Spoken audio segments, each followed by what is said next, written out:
Thank you. It is such an honor for me to be included in this event every year, and I'm so grateful to everyone who has put this together.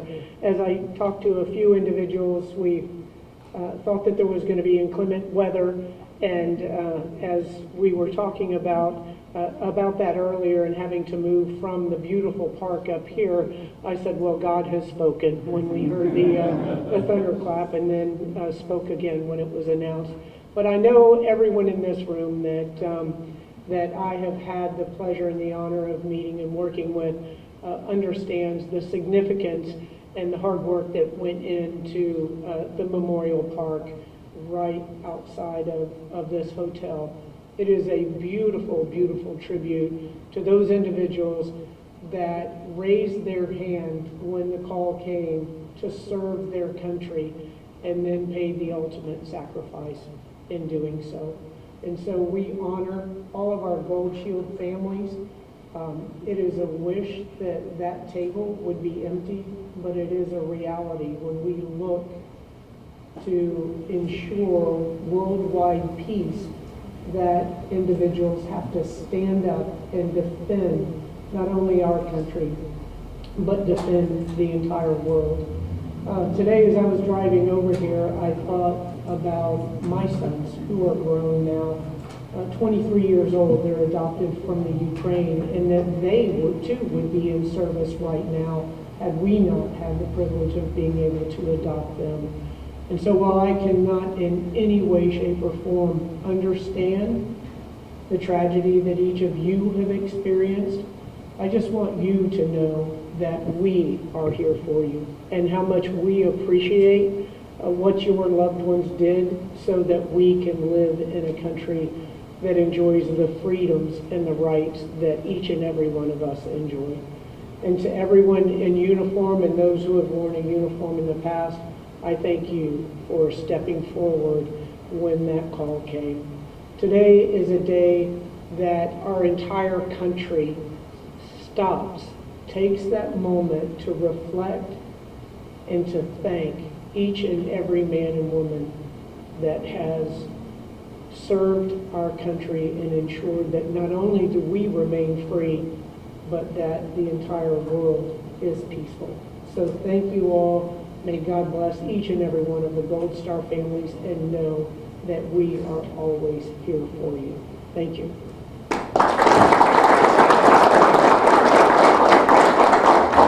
Thank you, Mayor Castro. At this time, please welcome to the podium the Executive Director of the Florida Department of Veterans Affairs, Major General James Hammer Hartzell, the United States Marine Corps retired.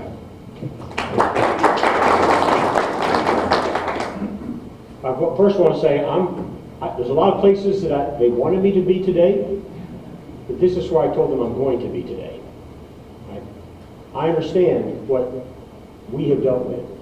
My wife and I lost our 28-year-old son. He's buried at the Florida National Cemetery.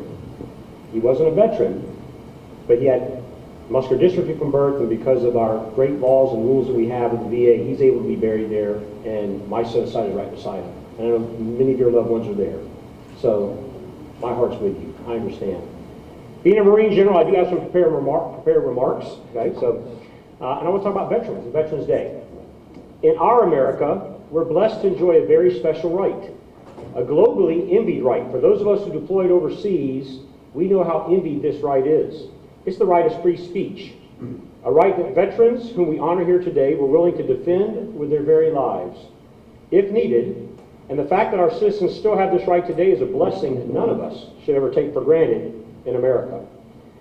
With us here today, we have veterans, veterans family, friends of veterans, but most importantly, Gold Star families. And I'm personally humbled and honored to have been asked to participate with you here today. Those of us who had the privilege and honor to serve in the defense of America's freedoms understand that our nation is a very special and exceptional nation. I believe it's a nation blessed by God, a nation that stands out among the broader global community as one that has the ability, and at times the need, to maintain security and stability whenever and wherever it best serves our national interests. And I'm very thankful of our CENTCOM commander and his bride that are here today for what you do every day, sir, to keep our nation free. Our awesome state of Florida is home to more than 1.5 million veterans. I'm accountable and responsible for them and their families. And with the leadership of a Navy combat deployed veteran named Ron DeSantis, Florida is committed to ensure that Florida is the most veteran-friendly state, but also the most veteran-sought-after state in the nation. It's a fact that more veterans are moving with their families to Florida than any other state in our nation. And for those of us who live here and appreciate Florida, we know why. All veterans recognition events like what we're doing here today should be venues that collectively pull us all together, especially at this time in our nation, when some both inside our country and outside of our nation are seeking ways to break us apart and to tear us down. I really believe that all of our national holidays, this day, Veterans Day, is the one holiday that can and should pull all Americans together. Regardless of differing ideologies, race, creed, religion, gender, political persuasion, it doesn't matter. All of our nation's citizens join together to remember and to pay honor for those who volunteer to answer our nation's call and to serve for the good of somebody else besides themselves, for the benefit of others. And I truly believe that if all Americans really understood and appreciated the significance of who and what we are honoring and thinking about here today, we all would be better citizens. We'd be able to take more pride in our nation and what it stood for the past 246 years since our founding fathers got together to create a more perfect union.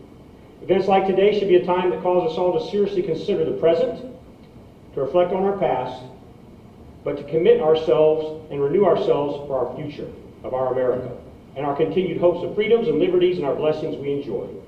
Today is a day to remember that our precious gift of freedom is fragile, and we should never forget how precious and costly it has been and continues to be to maintain. Liberty is a very rare commodity in this world today, and we in America enjoy it mostly in part to the very personal sacrifices of our veterans who served our nation. Many around the world dream of and hope for the freedom, the liberty, the equality, the justice, and the economic opportunities that we in America enjoy on a daily basis. And I feel that far too many of our citizens just don't know that, and they take it for granted. I'm acutely aware that many of our citizens are frustrated. They're discouraged. Some are really angry where our nation currently is and where they think it may be going in the future. Many of our citizens are generally concerned that the current status of our republic is in danger. And they hope for continued freedoms that we potentially and currently enjoy may be to jeopardy. Personally, I join them in a grave concern for what I feel is an ever-increasing moral decay that I believe is eroding the very foundation for who and what America is, what it was founded to be, and what has set us apart from other nations around the world, especially ones I've deployed to and seen. And while I acknowledge that, yes, we do have serious issues in America to be concerned about, I truly believe there's still no place on this earth where a nation's citizens have more freedoms, more liberties, and more opportunities than we have right here in our United States of America. I've been blessed to have traveled to over 60 different countries around the world, and I can personally attest that despite our current struggles, our problems, our anxieties, our worries, our America is still the best place to live. It's still the greatest nation on earth. And I believe it's really fitting that on Veterans Day we recognize and acknowledge that it's largely because of our nation's veterans that we are the greatest nation on earth. My liberty, your liberty, the continued hope of our liberty continue to be paid for by the sacrifice of our veterans and their families' liberties. All in order that we may be able to enjoy our freedoms and liberties. The liberty and freedom we enjoy in our nation never has been or ever will be free. We know that. It has been and must continue to be paid for by blood, sweat, tears, and national treasure. And our brave veterans are the ones who always have and still are today paying the cost for my freedoms and your freedoms. America has been the land of the free for 246 years because we've been the land of the brave for 246 years, and the world knows that. In whatever way our veterans served or sacrificed, whether here at home or overseas, during times of peace or during times between our nation's wars or during our nation's wars, we need to remember and honor all of them for their willingness to pay the price for our freedom. Our nation has adversaries. They hate us. They hate America. They hate who we are. They hate what we stand for. And these adversaries will continue to seek to do our nation harm and to restrict my freedoms and your children's and your grandchildren's freedoms. And it's because of this continued threat against our nation that we're going to need future generations of American citizens who will volunteer to serve as we did, as our forefathers did, to protect our nation. That's why it's important for me to be here with us today, because when we in America do something like this today, this sets the standard for those two young men sitting back there. They'll remember this. I remember Veterans Day when I was a kid. It had an impact on me. My father was a Marine in the 50s. So I just want to say in closing, I leave you with a very personal request. In the coming weeks, as our nation heads into our national holidays, as families get together, everybody make an effort, find a veteran, either in person or even virtually. And whether that's among your coworkers, your family members, in your neighborhoods, in your places of worship, or just the stranger you meet in Publix, please recognize them for who and what they are as a veteran. Tell them thank you. Let them know you appreciate their sacrifice, their service. Let them know you recognize them. That's important. And let them know, most importantly, that you will not forget what they have done in the defense of our nation, and that we enjoy the freedoms we have because of their service and their sacrifice. To our Gold Star families, my heart's with you. To my brothers and sisters in Marine, yesterday's our birthday, Semper Fidelis, and may God bless our great state of Florida and our great United States of America. Thank you.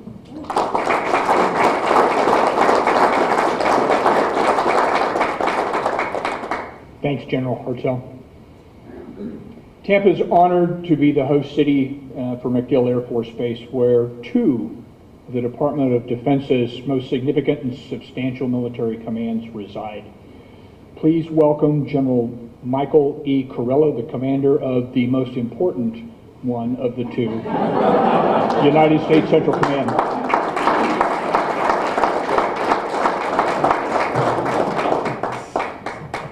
Well, thank you, Mayor Castor and General Hartzell, for those inspiring comments today. So Mayor Page and I, Command Master Chief Walters and his wife Kim, and all of CENTCOM thank our Gold Star families for attending this ceremony and for representing the lives and the stories of our fallen. You honor us. You honor them by telling the stories. In doing so, you remind us the costs of maintaining this American experiment. And no one feels the sacrifice of the American veteran as deeply as you. Ladies and gentlemen, 104 years ago today, the guns fell silent in Europe, ending the Great War. The war was a microcosm of human conflict, loud, violent, heavy, and unforgiving. Those who survived would come home to tell of its horrors. The war was so brutal and left so many bereaved that this country believed the dark cloud of conflict would never again visit itself on the world. Veterans Day, originally known as Armistice Day, was initially observed in solemn fashion in cities across America. Rather than a tribute to what our veterans accomplished for our nation, Armistice Day was a somber reflection on the cruelty of combat. The end of the war to end all wars did not stop war's ravages. 23 years later, the nation called on our military to another global war. After World War II, this holiday was widened to honor veterans of both world wars. Parades were organized for Veterans Day. The holiday became more festive and less silent. It was a celebration of American success. In 1950, World War II was still fresh in America's collective conscious mind, and America was moving towards a new prosperity and didn't understand a new conflict in Korean War.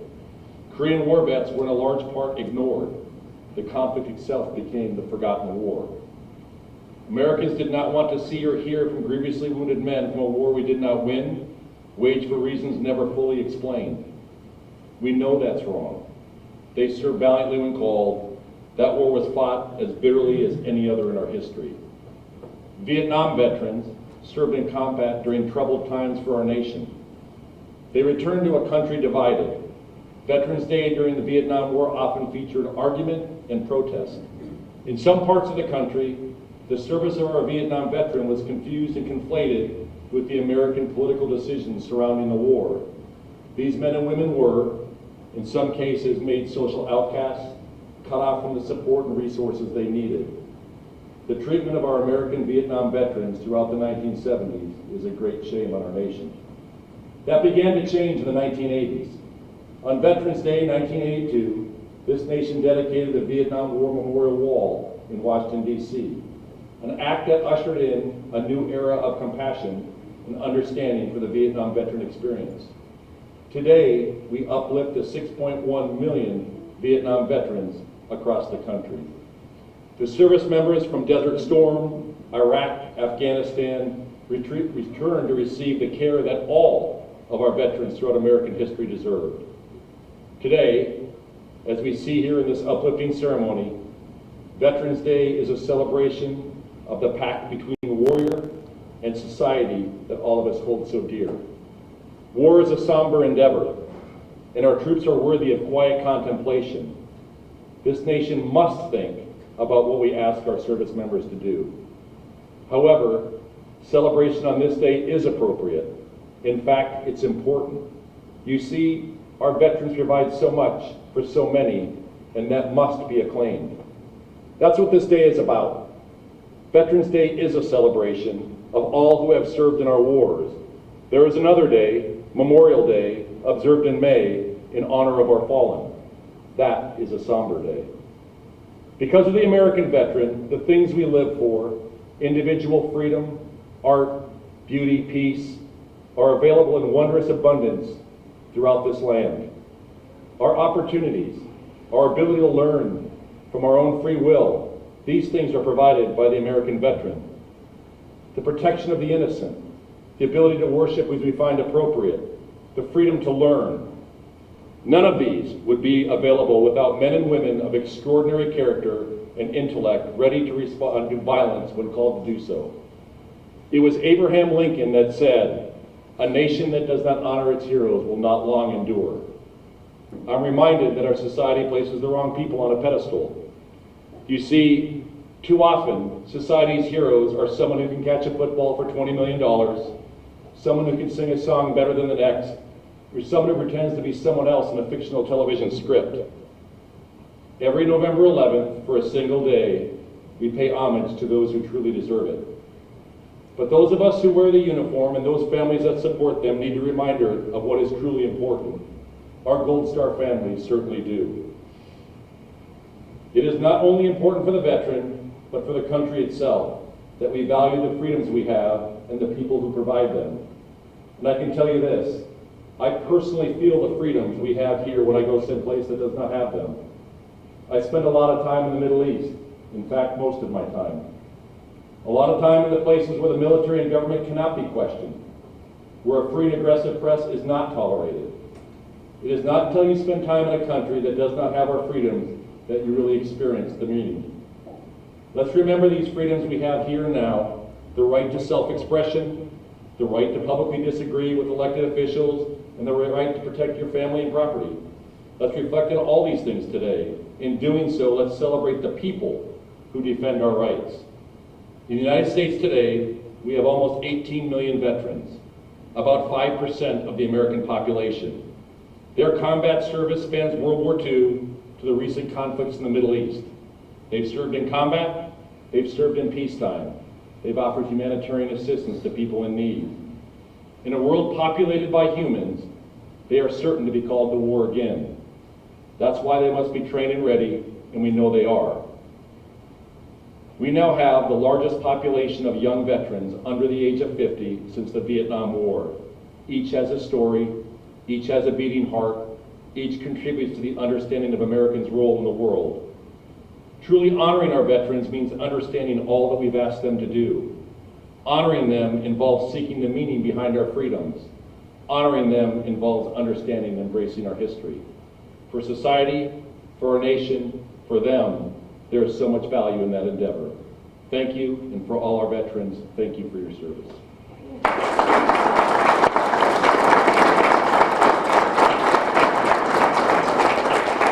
Thank you, General Kurilla.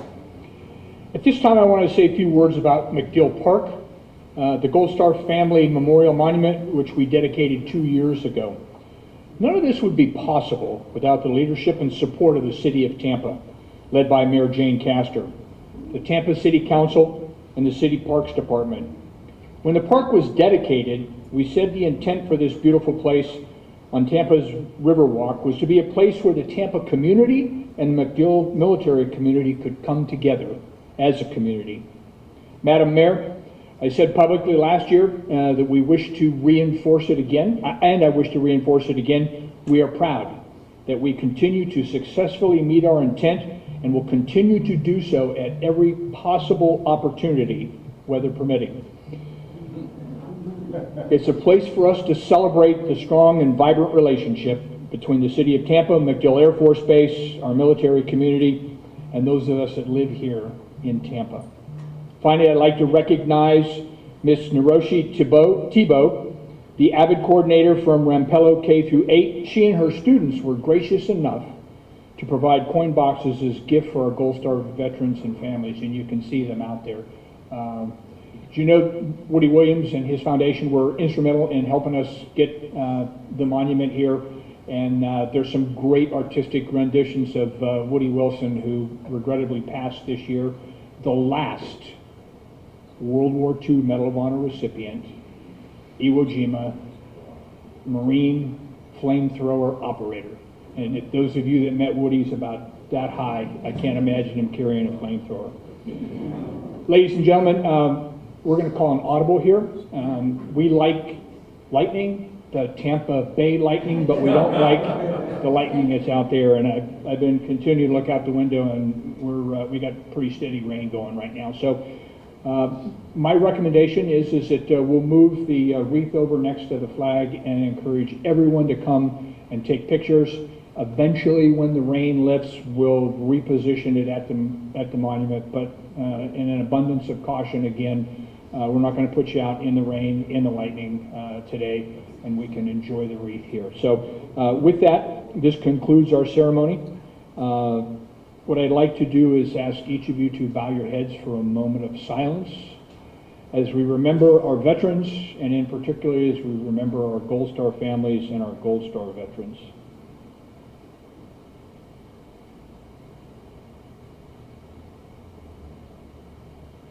Ladies and gentlemen, thanks for joining us today. God bless you all, and thanks for being here.